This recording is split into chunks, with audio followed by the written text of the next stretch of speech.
नमस्कार दोस्तों, exam कांकर्स channel पे आपका स्वागत है। मैं हूं केदारनाथ मिश्रा। दोस्तों, जैसा कि आप जानते हैं, कल हम लोगों ने बिहार पीसीएस की परीक्षा को ध्यान में रखते हुए एक क्विक रिवीजन सीरीज की शुरुआत की है और कल हम लोगों ने साइंस विषय की एक टेस्ट सीरीज की थी। आज उसी को आगे बढ़ाते हुए आज साइंस की दूसरी टेस्ट सीरीज लेकर मैं उपस्थित हूँ। ये वन लाइनर की सीरीज है दोस्तों, ताकि कम से कम समय में आप ज्यादा से ज्यादा प्रश्नों को दोहरा सकें। तो चलिए शुरू करते हैं, लेकिन उसके पहले दोस्तों, अगर आप इस चैनल पे नए हैं तो इस चैनल को सब्सक्राइब जरूर कर लीजिए, साथ ही बेल आइकन भी दबा लीजिए ताकि कोई भी नई अपडेट वो सबसे पहले आपको मिले। और हाँ, आप हमारा टेलीग्राम चैनल और व्हाट्सएप चैनल को भी ज्वाइन कर लीजिए। वहाँ परीक्षा संबंधी महत्वपूर्ण सूचनाएं उपलब्ध रहती हैं और इन तथ्यों की पीडीएफ भी आप वहां से डाउनलोड कर सकते हैं। तो आप ज्यादा समय न लेते हुए सीधे मुद्दे पे आते हैं और साइंस की जो दूसरी टेस्ट सीरीज है उसकी शुरुआत करते हैं। तो देखिए, और हाँ दोस्तों, अगर आपने पहली टेस्ट सीरीज नहीं देखी है तो उसका लिंक हम डिस्क्रिप्शन बॉक्स में दे रहे हैं, वहां से जाके आप पहली सीरीज जरूर देख ले। ठीक है, तो आज का पहला प्रश्न है, एक स्वस्थ वयस्क मनुष्य में रक्त का कुल परिमाप कितना होता है? ठीक है ना, क्या है? एक स्वस्थ वयस्क मनुष्य में रक्त का कुल परिमाप कितना होता है? तो वह होता है 5 से 6 लीटर। दोस्तों, जैसा कि आप जानते हैं कि जो रक्त है, एक मनुष्य के शरीर में जो रक्त की मात्रा होती है वो उसके भार का कितना होती है? 7 से 8% होती है। ठीक है ना, तो मनुष्य के जो भार होता है उससे 7 से 8% उसका रक्त होता है। तो मान लीजिए अगर कोई 70 किलोग्राम भार वाला मनुष्य है तो उसका कितना हो जाएगा? रक्त की जो मात्रा हो जाएगी उसका 7 से 8% हो जाएगा। तो 5 से 6 लीटर रक्त उसमें मनुष्य में पाया जाएगा, एवरेज। ठीक है ना, तो एक स्वस्थ वयस्क मनुष्य में रक्त का जो कुल परिमाप होता है वो 5 से 6 लीटर होता है, या अगर परसेंट में देखें तो उसके वजन का लगभग 7 से 8% होता है। ठीक है ना, चलिए नेक्स्ट देखते हैं। इनमें से रक्त दाब का मापक यंत्र कौन सा है? इनमें से रक्त दाब का मापक यंत्र कौन सा है? तो वह है स्फिग्मोमैनोमीटर। इसके द्वारा रक्त दाब यानी ब्लड प्रेशर की माप की जाती है। ठीक है ना, तो रक्त दाब का मापक यंत्र कौन सा है? स्फिग्मोमैनोमीटर। ठीक है, नेक्स्ट देखते हैं। वृक्क से प्रति मिनट औसत रक्त प्रवाह होता है। तो वृक्क से यानी किडनी से औसत रक्त प्रवाह प्रति मिनट कितना होता है? तो वह 1200 सीसी के आसपास होता है।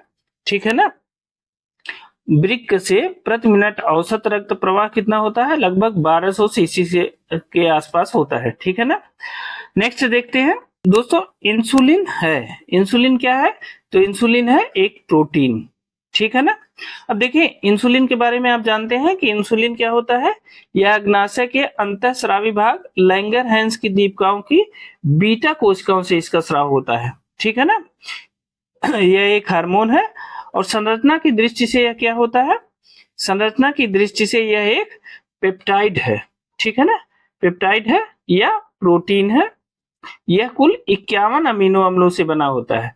ठीक है ना, तो इंसुलिन एक प्रोटीन है और यह जो है शरीर में ग्लूकोज के उपापचय को नियंत्रित करता है। ठीक है ना, तो आप जान लीजिए कि इंसुलिन आज से क्या है? प्रोटीन है और यह जो है ग्लूकोज के उपापचय को शरीर में नियंत्रित करता है और यह अग्नाशय के अंतःस्रावी भाग लैंगरहैंस की दीपिकाओं की बीटा कोशिकाओं से इसका स्राव होता है। ठीक है ना, नेक्स्ट देखते हैं। देखिए, निम्नलिखित में से कौन सा हार्मोन स्तन ग्रंथियों से दुग्ध का स्राव होने में भूमिका निभाता है? कौन सा हार्मोन स्तन ग्रंथियों से दुग्ध का स्राव होने में भूमिका निभाता है? तो आपको पता होगा ऑक्सीटोसिन हार्मोन। ऑक्सीटोसिन हार्मोन जो है स्तन ग्रंथियों से दुग्ध का स्राव होने में भूमिका निभाता है। आप देखे होंगे कि अवैध रूप से जो भैंस और गाय को भी इसका इंजेक्शन लगाया जाता है, हालांकि वह प्रतिबंधित है, लेकिन उनसे दूध उतारने के लिए इसका प्रयोग अवैध रूप से किया जाता है और ऑक्सीटोसिन का इंजेक्शन लगा के उनका दूध उतारा जाता है। ठीक है ना, तो हार्मोन, कौन सा हार्मोन स्तन ग्रंथियों से दुग्ध स्राव होने में भूमिका निभाता है? तो ऑक्सीटोसिन हार्मोन है। ठीक है ना, नेक्स्ट देखते हैं। देखिए, प्रकाश संश्लेषण होता है। क्या है? प्रकाश संश्लेषण होता है। तो किसमें होता है? क्लोरोप्लास्ट में। प्रकाश संश्लेषण क्लोरोप्लास्ट में होता है क्योंकि क्या होता है? क्लोरोप्लास्ट में हरे रंग का वर्णक होता है जिसे क्लोरोफिल या पर्णहरिम कहते हैं। ठीक है ना, क्लोरोप्लास्ट में हरे रंग का वर्णक होता है जिसे क्लोरोफिल या पर्णहरिम कहते हैं और उसी से प्रकाश संश्लेषण की क्रिया होती है। ठीक है ना, तो प्रकाश संश्लेषण होता है क्लोरोप्लास्ट में। अब देखिए अगला प्रश्न है, भ्रूण किसमें मिलता है? ठीक है ना, तो पौधे में जो भ्रूण है वह बीज में मिलता है। ठीक है ना, अंकुरण प्रक्रिया के फलस्वरूप जो है भ्रूण बीज से बाहर निकल आता है। ठीक है ना, तो भ्रूण किसमें मिलता है? बीज में मिलता है। ठीक, अगला देखते हैं, निम्नलिखित में से कौन सा विटामिन, क्या है? निम्नलिखित में से कौन सा विटामिन प्रतिस्कंदक विषों के प्रतिविष प्रतिकारक, मतलब क्या होता है? एंटी हीमोरेज फैक्टर जिसे कहते हैं, इसके रूप में प्रयोग किया जाता है। तो यह किया जाता है विटामिन के। विटामिन के क्या है? यह रक्त को जमने में सहायता करता है, यानी रुधिर स्राव रोधी पदार्थ का यह निष्कर्षण करता है और इसीलिए जो है विटामिन के को एंटी हीमोरेज फैक्टर कहा जाता है। और विटामिन के का क्या नाम है? फिलोक्विनोन। विटामिन के को क्या कहते हैं? इसका रासायनिक नाम है फिलोक्विनोन कहते हैं विटामिन के को। ठीक है ना, तो विटामिन के जो है रक्त को जमने में सहायता करता है। ठीक है, अगला देखते हैं, निम्नलिखित में से किस विटामिन को आर्गो कैल्सीफेरॉल कहते हैं? क्या है? निम्नलिखित में से किस विटामिन को आर्गो कैल्सीफेरॉल कहते हैं? तो ये कहते हैं विटामिन D2 को। विटामिन D2 को क्या कहते हैं? Ergo calciferol. यह प्रश्न बहुत पूछा जाता है, इसको याद रखिएगा। देखिए विटामिन D2 जो होता है इसे आर्गो कैल्सीफेरॉल कहते हैं, जबकि विटामिन D3 जो होता है इसे कोलिकैल्सीफेरॉल कहते हैं। क्या कहते हैं? विटामिन D3 को कोलिकैल्सीफेरॉल कहते हैं और D2 को जो है आर्गो कैल्सीफेरॉल कहते हैं। ठीक है ना, तो इसे याद रखिएगा। विटामिन D2 है आर्गो कैल्सीफेरॉल और विटामिन D3 है कोलिकैल्सीफेरॉल। ठीक है ना, नेक्स्ट देखते हैं। देखिए अब अगर विटामिन डी की कमी से बात करें क्या होता है, तो विटामिन डी की कमी से बच्चों में सूखा रोग हो जाता है या रिकेट्स हो जाता है। इसकी कमी से क्या होता है? बच्चों में सूखा रोग हो जाता है या रिकेट्स हो जाता है। ठीक है ना, तो यह भी ध्यान रखने वाली बात है। अगला देखते हैं, मानव शरीर में विटामिन ए भंडारित रहता है। आपको बताना है कि मानव शरीर में विटामिन ए कहाँ भंडारित होता है?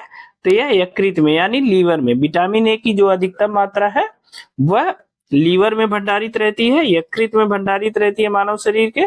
और विटामिन ए किससे प्राप्त होता है? देखिए दूध, मक्खन, अंडा, मछली का तेल, गाजर इत्यादि खाने से विटामिन ए मिलता है। और विटामिन ए का जो रासायनिक नाम है वो क्या है? रेटिनॉल है। क्या है? विटामिन ए का जो रासायनिक नाम है वो क्या है? रेटिनॉल है। और इससे जो है रतौंधी नामक रोग हो जाता है। इसकी कमी से रतौंधी नामक रोग होता है, इसे भी ध्यान रखिएगा। ठीक है, हम नेक्स्ट देखते हैं, निम्नलिखित में से कौन सा युग्म सही सुमेलित नहीं है? आपको बताना है कि इसमें से कौन सा युग्म सही सुमेलित नहीं है। तो देखिए टोकोफेरॉल दिया है, बेरी। तो देखिए बेरी जो रोग होता है वो टोकोफेरॉल की कमी से नहीं होता है। टोकोफेरॉल का मतलब है विटामिन, टोकोफेरॉल किसको कहते हैं? विटामिन ई को टोकोफेरॉल कहते हैं। ठीक है ना, तो बेरी रोग क्या होता है? विटामिन B1 की कमी से होता है और विटामिन B1 को कहते हैं थायमीन। ठीक है ना, तो थायमीन की कमी से बेरी रोग होता है। पालिश किए हुए चावल से बेरी रोग हो जाता है। पालिश किए हुए चावल को खाने से लगातार बेरी रोग हो जाता है। ठीक है ना, और टोकोफेरॉल विटामिन ई होता है और इससे क्या होता है? नपुंसकता का रोग हो जाता है, प्रजनन शक्ति में कमी हो जाती है टोकोफेरॉल की कमी से। ठीक है, बालों का झड़ना भी इसके अंतर्गत आता है। ठीक है ना, टोकोफेरॉल की कमी से। तो यह ध्यान रखिएगा, टोकोफेरॉल की कमी से क्या होता है? बालों का झड़ना होता है, नपुंसकता आती है। ठीक है, बेरी जो रोग है वह विटामिन B1 यानी थायमीन की कमी से होता है। ठीक है ना, अगला देखते हैं, जिस विटामिन में कोबाल्ट होता है वह क्या है? तो जिस विटामिन में कोबाल्ट होता है उसे कहते हैं विटामिन B12। ठीक है, इसे साइनोकोबालामिन भी कहते हैं। क्या कहते हैं?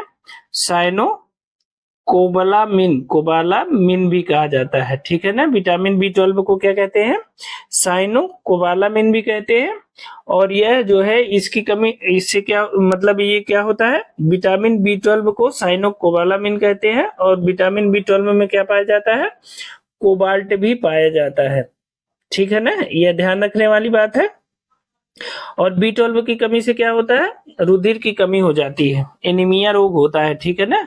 B12 की कमी से क्या हो जाता है, एनीमिया रोग होता है, ये ध्यान रखिएगा, ठीक है ना। अगला देखते हैं, सिरके का रासायनिक नाम क्या है। सिरके का रासायनिक नाम है एसिटिक अम्ल, ठीक है। इसका फार्मूला होता है CH3COOH, CH3COOH, ये होता है एसिटिक अम्ल का फार्मूला होता है। तो सिरके का रासायनिक नाम क्या होता है, एसिटिक अम्ल, ठीक है ना, इसे ध्यान रखिएगा। नेक्स्ट देखते हैं, देखिए कार के बैटरी में प्रयोग होने वाला अम्ल क्या है। कार के बैटरी में प्रयोग होने वाला अम्ल क्या कहलाता है, तो यह सल्फ्यूरिक अम्ल होता है। कार की बैटरी में सल्फ्यूरिक अम्ल का प्रयोग किया जाता है और यह बैटरी में विद्युत अपघट्य के रूप में प्रयोग होता है और जिसका उद्देश्य होता है रासायनिक अभिक्रियाओं द्वारा विद्युत ऊर्जा उत्पन्न करना, ठीक है ना। तो कार की बैटरी में प्रयोग होने वाला जो अम्ल है वो सल्फ्यूरिक अम्ल है, ठीक है। नेक्स्ट देखते हैं, सोडा वाटर की बोतल खोलने पर निकलने वाली गैस है। तो आपको पता है कि सोडा वाटर का बोतल जब खोला जाता है तो तेजी से गैस बाहर आती है और वो क्या है, कार्बन डाइऑक्साइड। कार्बन डाइऑक्साइड को अत्यधिक प्रेशर पे डाल के सोडा वाटर की बोतल में पैक किया जाता है, इसलिए जब उसकी बोतल को खोला जाता है तो कार्बन डाइऑक्साइड गैस बाहर आती है, ठीक है ना। नेक्स्ट देखते हैं, खनिज या मिनरल्स किसे कहते हैं। खनिज या मिनरल्स क्या है, तो इसे अकार्बनिक ठोस है, ठीक है ना। खनिज क्या है, एक अकार्बनिक ठोस। अगर कोई आपको से एक शब्द में पूछे कि खनिज किसे कहते हैं तो वह है अकार्बनिक ठोस, ठीक है। नेक्स्ट देखते हैं, वर्ष 1945 में नागासाकी जापान में गिराए गए बमों में कौन सा विस्फोटक प्रयुक्त किया गया था। तो देखिए वर्ष 1945 में नागासाकी जापान में जो बम गिराए गए थे उसमें कौन सा विस्फोटक प्रयोग किया गया था, तो प्लूटोनियम का प्रयोग किया गया था, ठीक है ना। अब देखिए जो 1945 में क्या हुआ था, हिरोशिमा और नागासाकी पे बम, परमाणु बम गिराए गए थे जापान के इन दो शहरों पे। हिरोशिमा पे गिराया गया जो बम था वो 7 अगस्त को गिराया गया था और नागासाकी पे जो बम गिराया गया था वह 9 अगस्त को गिराया गया था। तो देखिए जो हिरोशिमा पे बम गिराया गया उसका नाम था लिटिल बॉय और वह गिराया गया उसमें यूरेनियम का प्रयोग हुआ था। तो यानी जो 7 अगस्त को बम गिराया गया था हिरोशिमा पे वह लिटिल बॉय नाम का बम था और उसमें यूरेनियम का प्रयोग किया गया था। जबकि 9 अगस्त को जापान के शहर नागासाकी पे जो बम गिराया गया उसमें प्लूटोनियम का प्रयोग किया गया था और उसका नाम था फैटमैन, ठीक है ना। तो ये बमों के नाम है, एक है लिटिल बॉय और दूसरा है फैटमैन। फैटमैन, तो जो लिटिल बॉय है वह यूरेनियम बम है और जो फैटमैन है उसमें प्लूटोनियम का प्रयोग किया गया था, ठीक है। तो इन दोनों को अलग अलग याद रखिएगा, इंपॉर्टेंट है, ये फिर से पूछा जा सकता है, नाम सहित पूछा जा सकता है, ठीक है। अगला देखते हैं, एक ही प्रकार का परमाणु निम्न में से किसमें मिलता है। देखिए जब एक ही प्रकार का परमाणु होता है किसी तत्व में तो वह प्राकृतिक तत्व होता है, नेचुरल होता है बिल्कुल, जिसमें एक ही प्रकार का परमाणु मिलता है, ठीक है ना। तो एक प्रकार का परमाणु किसमें मिलता है, प्राकृतिक तत्वों में मिलता है। अब देखिए सबसे अधिक क्रियाशील धातु कौन सी है, अगला देखते हैं। देखिए सबसे अधिक क्रियाशील धातु कौन सी है। अब देखिए इसमें क्या है, चूंकि ये वन लाइनर है, इसमें ऑप्शन दिया था सोडियम, कैल्शियम, आयरन और पोटेशियम। तो वन लाइनर में क्या हुआ है कि इन 3 ऑप्शन को काट दिया गया है। तो मैं आपको बता देता हूं कि सबसे अधिक क्रियाशील धातु अगर इन 4 तत्वों में, धातुओं में देखेंगे, सोडियम, कैल्शियम, आयरन और पोटेशियम में, तो सबसे अधिक क्रियाशील धातु है पोटेशियम, उसके बाद है सोडियम, पोटेशियम के बाद है सोडियम और सोडियम के बाद है कैल्शियम Ca और उसके बाद है आयरन यानी Fe, ठीक है। तो इन चारों धातुओं में अगर देखा जाए कि सबसे अधिक क्रियाशील धातु है तो सबसे अधिक क्रियाशील है पोटेशियम, उसके बाद है सोडियम, फिर कैल्शियम, फिर आयरन, ठीक है ना। नेक्स्ट देखते हैं, निम्नलिखित लौह अयस्कों में से बैला डीला में किसका खनन होता है। तो देखिए निम्नलिखित लौह अयस्कों में से बैलाडीला में किसका खनन होता है? आप देखिए, एक तो आप जान गए कि यह लौह अयस्क है। अब इसके प्रकार जो होते हैं उनमें से बताना है। सबसे पहले जानिए, जो बैलाडीला की खान है ये लोहे की खान है और ये कहाँ पाया जाता है? छत्तीसगढ़ में। बैलाडीला की खान कहाँ स्थित है?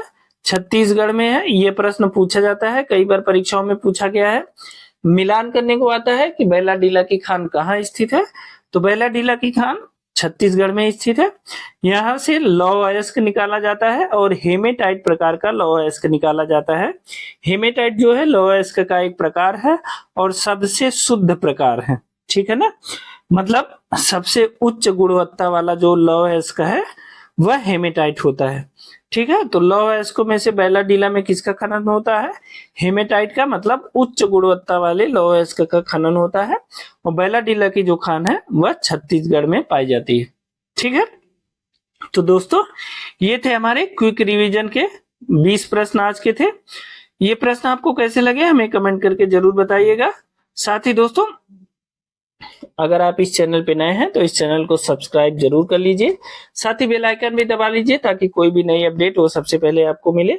और हाँ दोस्तों, इन तथ्यों की पीडीएफ लेने के लिए आप हमारे टेलीग्राम चैनल और व्हाट्सएप चैनल को ज्वाइन कर लीजिए।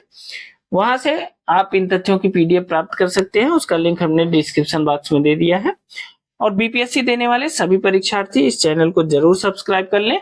आने वाले समय में हम इतिहास, भूगोल और अन्य विषयों के जो अभी तक के परीक्षा में पूछे गए प्रश्न हैं उनका क्विक रिवीजन कराएंगे, व्याख्या सहित कराएंगे। कम से कम समय में ज्यादा से ज्यादा प्रश्नों को सॉल्व कराने का प्रयास करेंगे, ठीक है। तो आज के लिए इतना ही। स्वस्थ रहिए, मस्त रहिए और खूब मेहनत से पढ़िए। बहुत बहुत धन्यवाद।